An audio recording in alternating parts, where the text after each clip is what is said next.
Habari ndugu zangu, kiukweli tusikwamba tunawapenda au tunapendana wote jamani. Kutokana na haya ambayo kidogo yalikuwa yametokea, hatuwezi kuyasema, yanajulikana.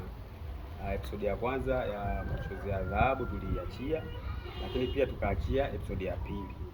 Sasa jamani, tumerudi tena kazini, tunaachia episode ya tatu. Episode ya tatu ni balaa. Kikubwa sisi tunachokiomba ni support zenu.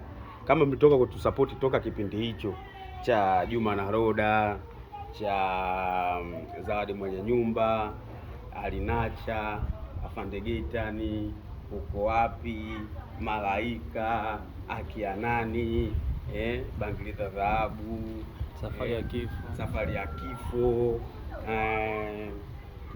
na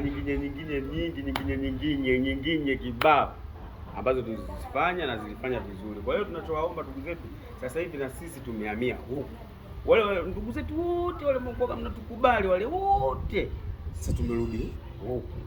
Kwa hiyo huku ndo tulipo, tupo YouTube na sisi tunafanya kazi. Tunaomba support zenu, na wale mlikuwa mmetusahau sasa mtukumbuke. Wale wazee wa kipindi hicho ndio sisi sasa tumerudi tena. Wengine sasa hiyo jamaa sisi tumemsahau na mandevu nini, ndio mimi sasa, yule ndio mimi nimerudi. Bwana Juma nimerudi, kuna Bwana Chesa humu, kuna bwana tunamtafuta Bwana Bibi Loda aje humu, tunamtafuta Malaika aje humu, tunatafuta vijana wetu wale vijana wetu. Sasa hivi sio tena, sio vijana sasa hivi. Sasa wazee washakuwa wazee. Huyo Malaika ukimuona ni shangazi. Kwa hiyo tunaomba jamani msupport, msiache kusubscribe, msiache kulike na kucomment na kushare. Lakini ukitumiwa linki Facebook, WhatsApp, basi wewe tusupport tu, support wewe naye tuma au vipi?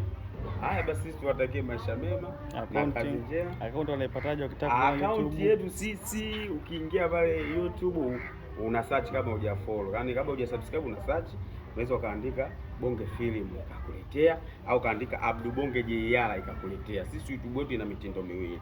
Leo inaweza kawa Abdu Bonge JR, kesho kawa Bonge Film. Kwa hiyo ukiandika tu hivyo umetupata, yani umetumaliza, yani umetuua. Umetupata vizuri kabisa. Kwa tuseme asanteni na karibuni tena.